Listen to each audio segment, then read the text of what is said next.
उस नौजवान ने अपने बाजू को आगे पेश कर दिया कि ये लो, जहां से चाहे तुम खून पी सकती हो, मैं हाजिर हूं। वो अभी तक उसके सामने एक बहुत ही बूढ़ी डाइन के रूप में खड़ी थी और वो डाइन एक हंसी के साथ मुस्कुराई, एक जोरदार कहका लगाया और कहा, नौजवान, तुम्हें इतराज ना हो तो क्या मैं अपना रूप वापस धार लूं? और उसी लम्हे वो घूमी, जिस तरह ट्विस्टर, जिस तरह एक हवा का गोला तेज तेज घूमता है, वैसे घूम के वो फिर से उसी तरह नौजवान लड़की बन गई। और उसने कहा, नहीं, मुझे तुम्हारा खून नहीं पीना। अगर मुझे तुम्हारा खून पीना होता तो मैं कब का खून पी चुकी होती। लेकिन तुम मेरे मेहमान हो। मैंने तुम्हें हकीकत में अपनी सच्ची कहानी सुना दी है, जो मैंने किसी को नहीं सुनाई। अगर तुम्हें मुझ पे एतमाद हो तो क्या तुम मुझे अपनी कहानी सुनाना चाहोगे? कौन हो तुम, कहां से आए हो और तुम्हारी मंजिल क्या है? वो नौजवान उससे बोला, हां, मैं जरूर तुम्हें अपनी कहानी सुनाना चाहूंगा। वो बोली, तो प्लीज बताओ। तो वो बोला, मेरा नाम सजावल खान है। मैं जलालपुर का रहने वाला हूं। मैं एक कातिल हूं, मफरूर हूं। मुझसे कत्ल हुआ है और कत्ल करने के बाद जान बचा के भाग आया हूं। मुझे नहीं पता कब तक मेरी जिंदगी बाकी है,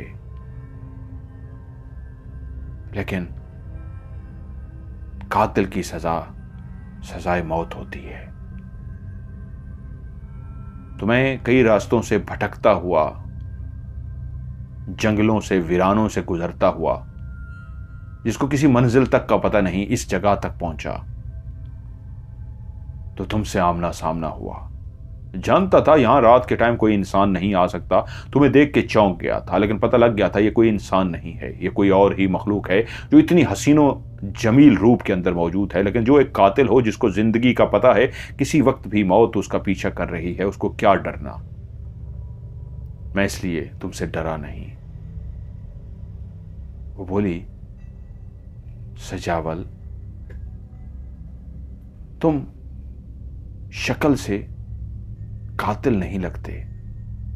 इतना मैं जरूर जान गई हूं, कोई तुम्हारी मजबूरी रही होगी कि तुमसे कत्ल हो गया, वरना तुम कातिल नहीं हो। सजावल ने सर झुका लिया और कहा, हां, मैं कातिल नहीं हूं, ना ही मैं कत्ल करना चाहता था। लेकिन हालात कुछ ऐसे हो जाते हैं कि इंसान के बस में कुछ भी नहीं होता, और जब इंसान के बस में कुछ भी नहीं होता तो कुछ भी इंसान से हो जाता है। सो मुझसे भी ऐसा हो गया। अब नहीं जानता मेरी मंजिल क्या है, मैंने कहां जाना है। वो बोली, तुम वाकई बहुत बहादुर और बहुत खूबसूरत हो। तुम मुझसे डरे नहीं, इसलिए मुझे अच्छे लगे। तुम्हारी ईमानदारी मुझे अच्छी लगी। तुम्हारी शक्ल सूरत देख के लगता है कि तुम कातिल नहीं हो, लेकिन किसी वजह से तुमसे कत्ल हो गया है। काश आज मैं इंसान होती तो यकीन मानो मैं तुम्हें अपना जीवन साथी बनाती, लेकिन मैं एक इंसान नहीं हूं, मैं इसलिए तुम्हारे कोई काम नहीं आ सकती। तुम्हारी आंखों में अपने लिए पसंदीदगी मैंने देखी। जब मैंने तुम्हें अपनी तरफ बुलाया था तो तुमने मुझे पसंदीदगी की निगाह से देखा था, तभी मेरे पीछे आए थे।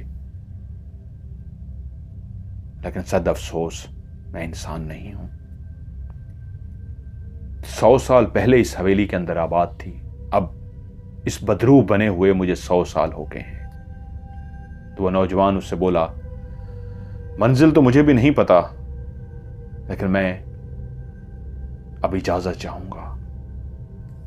कहां जाना है, कहां मेरी मंजिल है, मैं भी नहीं जानता। तो वो बोली, क्या आप दोबारा मेरे पास वापस आओगे? मेरी ख्वाहिश है कि इस राज को राज रखना, लेकिन मुझ तक जरूर आना। मैं तुम्हारा इंतजार करूंगी, क्योंकि अभी एक लंबा सफर है जो तुमने तय करना है। अभी बहुत से जिंदगी के नशेबो फराज तुम्हारे सामने आने हैं, लेकिन हिम्मत ना हारना, तुम्हारी फतह होगी। घबराना मत, लेकिन मुझे भूल मत जाना, मेरे पास ज़रूर आना, मैं तुम्हारा इंतज़ार करूंगी। क्या वादा करते हो आओगे मेरे पास?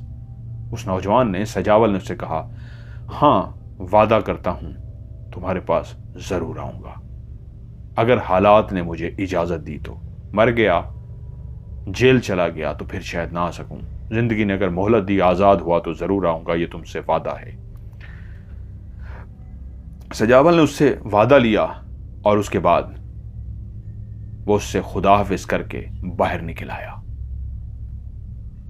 जैसे ही वो अपने घोड़े तक पहुंचा तो उसने देखा घोड़े की जैन के साथ दो थैलियां बंधी हुई थी। एक थैली के अंदर खुश्क मेवाजात थे और दूसरी थैली उसने अभी तक नहीं खोली। वो घोड़े पे सवार हुआ और उस पे इर्द गिर्द देखने लगा कि अब मेरी मंजिल कौन सी हो, मैं किस तरफ जाऊं। तभी एक पगडंडी, जो गांव के बिल्कुल उसी खंडर इमारत के बिल्कुल सामने एक पगडंडी थी जिसके इर्द गिर्द बंजर सी जमीनें थी, वो सीधी जा रही थी। वो कुछ देर घोड़े पे बैठ के उसको देखता रहा और उसके बाद उसने घोड़े को टांग मारी और घोड़ा भागना शुरू हो गया। वो घोड़े पे सवार उसी कच्चे रास्ते पे जाता जाता जाता सारा दिन गुजारता, यहां तक कि शाम हो गई। अब उसको प्यास लग चुकी थी और घोड़ा भी थक चुका था, घोड़े को भी प्यास लग चुकी थी। अब वो इस तलाश में था कि कहीं पे कोई नदी मिले और वो पानी पी सके। तो घोड़ा हिनहनाया जैसे उसको पानी का पता लग गया हो और घोड़ा उसी तरफ ही चल पड़ा। वो घोड़े से नीचे उतरा क्योंकि उसको सामने एक नदी नजर आ गई थी और दूसरी तरफ पहाड़ थे। वो नीचे उतर के पानी पीने लगा और घोड़ा भी उस नदी से पानी पीने लगा। जैसे ही उसने पानी पी लिया, वो उठने ही वाला था कि उसके निगाहें सामने एक लड़की पे पड़ी जो एक घड़े से पानी भर रही थी। उसने लिबास वहां की खातून, जो एक बंजारे होते हैं जिस तरह का वो लिबास पहनते हैं, चोली और घाघरा, जो टांगों तक घाघरा होता है, पिंडलियां नीचे कपड़ों के बगैर होती हैं, नंगी होती हैं, और चोली घाघरा और चुनरी पहने हुए वो सामने पानी भर रही थी। लेकिन वो इतनी हसीनो जमील थी कि उसको देख के हैरान रह गया कि इतनी खूबसूरत लड़की, अभी जिससे पाला पड़ा था वो भी हसीनो जमील थी, लेकिन वो एक बदरू थी, और सामने एक इंसान थी जो घड़े से पानी भर रही थी, वो भी बहुत हसीनो जमील थी। उस पानी भरती लड़की की जैसे ही निगाह उस नौजवान पे पड़ी, वो पानी भर चुकी थी और वो उससे बोली, अरे कौन है तू और इधर क्या कर रहा है? वो टिकटिकी बांधे उस लड़की को देख रहा था। उस लड़की ने देख लिया था कि उसकी आंखों में, उस लड़की की खूबसूरती की वजह से उसकी आंखों में कशिश सी पैदा हो गई है, और लड़की खूब जानती है कि कौन मर्द उसको पसंदीदगी की निगाह से देख रहा है। तभी वो भांप गई थी कि उसको बहुत मोहब्बत से घूर रहा है। तभी उससे बोली, अरे कौन है तू और इस तरह क्या देख रहा है मुझे? वो उससे बोला, मुसाफिर हूं और मंजिल का पता नहीं है कहां जाना है, इसलिए पानी पीने के लिए रुका था। तुझे देखा तो चौंक गया। तू कौन है? वो बोली, मैं बंजारन हूं। वो सामने जो घर नजर आ रहे हैं वो हमारे घर हैं, वो हमारे डेरे हैं। और उसने सामने की तरफ देखा तो वहां पे काफी दूर घर बने हुए थे जिनके अंदर आग जल रही थी और जिंदगी वहां पे रवां दवां थी। वो लड़की उसके करीब आ गई और उससे बोली, तू कह रहा है तेरी मंजिल नहीं है, तो तू कहां जाएगा, रात कहां गुजारेगा? तो वो बोला, यहीं इसी नदी के पास। वो बोली, ये तो जंगल है पीछे सारा, यहां पे जानवर होते हैं, रात को यहां पे सोना ठीक नहीं है, ये तो खतरनाक है, तू यहां पे रात मत गुजार। वो बोला, ठिकाना भी तो नहीं है, इसलिए सो रहा कोई मसला नहीं है। वो बोली, तू रुक, मैं अपने भाई से बात करती हूं। वहां उस डेरे पे मेरा बाबा, मेरी अम्मा और मेरा भाई रहते हैं, और मेरे भाई का नाम जान मोहम्मद है, उसको जानी जानी कहते हैं। रुक, मैं भाई से बात करती हूं। और वो चली गई और उसको देखता ही रह गया। वो बहुत ही हसीन और जमील लड़की थी, बहुत ही खूबसूरत। उसकी कशिश इतनी कि वो उसमें खो सा गया कि कितनी हसीन और जमील लड़की है।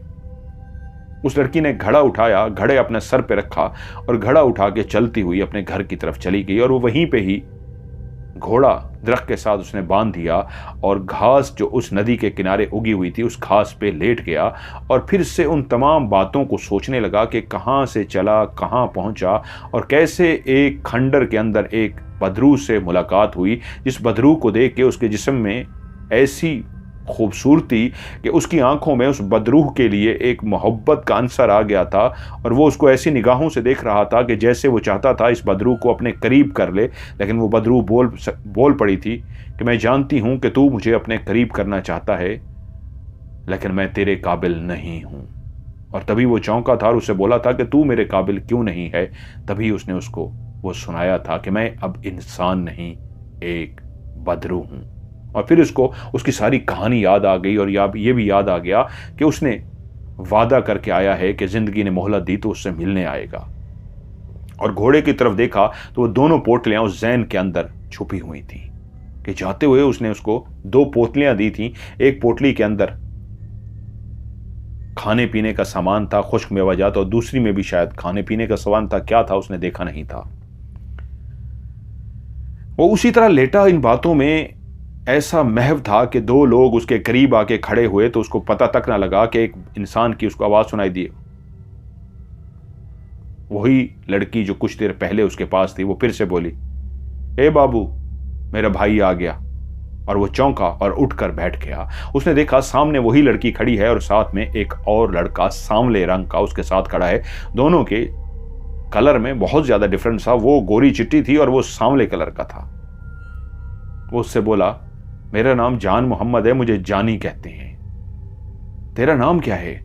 वो बोला, मेरा नाम सजावल खान है। जानी बोला, सजावल खान, मेरी बहन ने बताया है कि तुम रात यहां पे रुकना चाह रहे हो इस जंगल में। ये तो बहुत खतरनाक जंगल है, यहां पे तो खौफनाक जानवर भी हैं। तुम्हारा यहां पे रुकना ठीक नहीं होगा। क्या तुम्हारा कोई घर, कोई मंजिल, कोई ठिकाना है?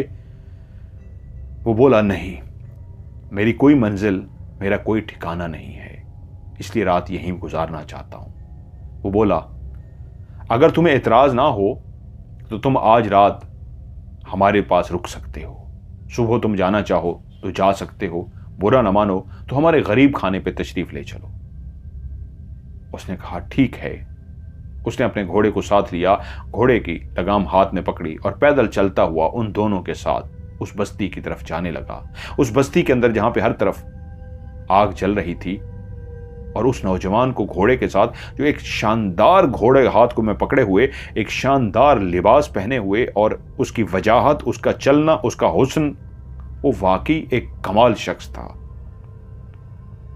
बस्ती की लड़कियां सजावल को देख के इस अंदाज में टिकटिकी बांधे देख रही थीं, ये तो कोई नवाबजादा है, ये तो कोई अमीरजादा है, इंतहा का हसीन, इंतहा की बला के अंदर चाल ढाल में कॉन्फिडेंस, ये कौन है? उसी वक्त एक लड़की उस गांव की लड़की से बोली, अरे कहां से ढूंढ के लाई है इसको? कौन है ये? पहले तो कभी नहीं देखा, क्या खूबसूरत है, लेकिन हम गरीबों के नसीब में सिर्फ देखना ही है, हम गरीब क्या सोचें। और ऐसे शरारतें करना शुरू हो गई। जानी और वो लड़की लेकर सजावल को अपने घर पहुंचे और जैसे ही घर में दाखिल हुए तो सामने सजावल का जानी का बाप बैठा हुआ था। उसने देखते ही कहा, आ बेटा आ, मुझे रानो ने बताया है कि वहां कोई परदेसी है, जंगल में रुकना चाह रहा है, तो मैंने ही कहा है जानी को कहा है, जा उसको लेके आ। बेटा, हम गरीब लोग हैं, लेकिन तू रात यहां पे रुक सकता है। हमारे पास जो खाने पीने को है वो हाजिर है। जंगल में रुकना ठीक नहीं, वो खतरनाक है। यहां रह मेरा बेटा, और फिर तू चली जाई। और रानो की मां, वो जल्दी से आ गई, अपने सर पे दुपट्टा लेती हुई, गरीब सी औरत। वो बोली, जी बोलिए, कहा बेटा आया है, इसके लिए कोई खाने का बंदोबस्त करो। तो वो बोली जी अच्छा। ए रानो, जा भाई के लिए दूध लेके आ, मैं आटा गूंथती हूँ, भाई के लिए खाना बनाती हूँ। ये भी बेटा है मेरा, बेटा बैठ बैठ मेरा बेटा, मैं तुझे खाना देती हूँ। वो लोग इतनी मोहब्बत से उससे पेश आ रहे थे, सजावल खुश हो गया। और उसी लम्हे रानो और उसका माँ काम में लग गए और चारपाई पे बैठे हुए उस बाबे को ऐसी जोर की खांसी आई, ऐसी जोर की खांसी आई कि वो जोर से खांसता खांसता लुढ़क सा गया। जल्दी से जैसे ही खांसी आई, सजावल अपनी जगह से उठा और उठते ही उसने जल्दी से घड़े से पानी भरा, पानी भर के जल्दी से पानी उनको पिलाया। चंद घूंट पीने के बाद वो उनकी कमल को मसलना शुरू हो गया। इस तरह देखभाल करना शुरू हो गया जैसे कोई ख़ानदानी लड़का अपने बाप का ख्याल करता है। तो वो कुछ देर में बेहतर हो गया और लेट गया। इतनी देर में रानो और रानी की माँ भी और जानी भी भागता हुआ आ गया, तो अब बेहतर हो चुका था। वो शख्स बोला, रानो का बाप बोला, ए रानी की माँ, रानो की माँ, मैं ठीक हूँ, इसने मुझे संभाल लिया है। जिस तरह मेरा जानी मेरा ख्याल रखता है, उसी तरह इस बच्चे ने भी मेरा ख्याल रखा है। ये भी मेरा बेटा है। और उसके सर पे हाथ फेरा। और रानो की माँ ने इस अंदाज में, शुक्राने वाले अंदाज में सजावल की तरफ देखा जैसे शुक्रिया अदा कर रही हो, और कहा जाओ जाओ तुम लोग काम करो, जानी और मेरा ये बेटा मुझे संभाल लेंगे। शायद उसके ऊपर खांसी का कोई इस तरह का दौरा पड़ता था या कुछ होता था, तो घर वाले उसको संभालते थे।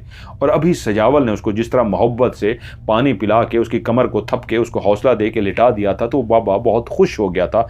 जान चुका था, जहाँ दीदा बाबा था, बूढ़ा हो चुका था कि ये कोई ख़ानदानी लड़का है। शक्ल बताती है, कपड़े बताती हैं, चाल ढाल बताती है कि ये कोई ऐसे नहीं, कोई ख़ानदान से ही है।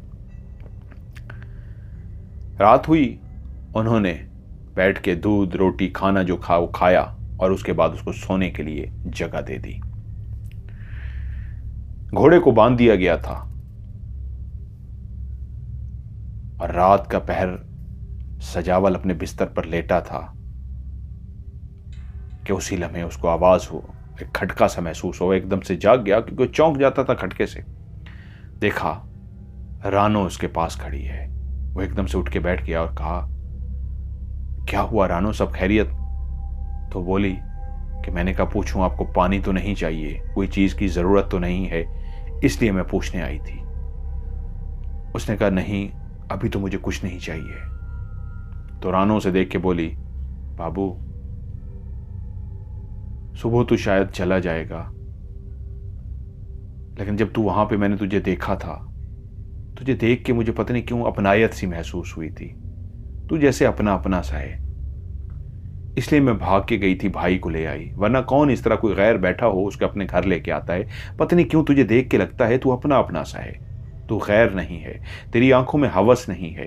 एक मर्द की आंखों में जिस तरह हवस होती है वो हवस नहीं है, तेरी आंखों में एहतराम है, मोहब्बत है। तू बहुत अच्छा है बाबू, सो जा। वो प्यार भरे अंदाज में कह रही थी और उसके बाद वो जाके अपने बिस्तर पे सो गई और वो भी सो गया। जब सुबह उठा तो उसको आवाज आई रानो की माँ की और रानो की। रानो कह रही थी, अम्मा बाबू के लिए मैं उनसे पत्ती मांग के लाती हूँ, उसको चाय बना के देते हैं। तो वह एकदम से बोल पड़ा कि नहीं, जो घर में मौजूद है मेरे लिए वही काफ़ी है, किसी से मांगने की कोई चीज़ ज़रूरत नहीं है। तो रानो की माँ बोली, ठीक ही तो कह रही है, घर में मेहमान आया है, हम तो दूध पी लेते हैं, गरीब लोग हैं, लेकिन वो जो बस्ती का वो है ना, उसके घर में पत्ती भी होती है, वो चाय पीते हैं, तो उससे थोड़ी सी मांग लेते हैं ना, मेहमान आया है, मेरा बेटा आया है। तो वो बोला, माँ जी आपने मुझे बेटा कहा है, मेरे लिए इतना काफ़ी है, कुछ भी मंगवाने की ज़रूरत नहीं है। जो जमाल जिस तरह जानी आपका बेटा खाता पीता है, उसी तरह मेरे लिए भी ये सब कुछ काफ़ी है। कभी भी किसी से मांगना कुछ नहीं चाहिए, जो खुद के पास हो वही काफ़ी होता है। आपको बुरा ना लगे तो मेरे लिए यही काफ़ी है। तो उन्होंने कहा ठीक है। रानो का बाप वहीं पे नाश्ता कर चुका था, वो उसके पास बैठ के नाश्ता कर रहा था। तो बाबा बोला, बेटा सजावल, तूने रात बताया कि तेरी कोई मंजिल नहीं है, क्या तू मुझे बताना चाहेगा? मैं बुजुर्ग बंदा हूं, तुझे कोई बेहतर मशवरा दे सकूं कि तुझे कौन सी मंजिल अपनानी चाहिए, क्या करना चाहिए, कहां जाना चाहिए। अगर तू मेरे ऊपर एतमाद करे तो तू मुझे अपनी कहानी सुना सकता है, मैं तुझे बेहतर मशवरा दे सकूंगा।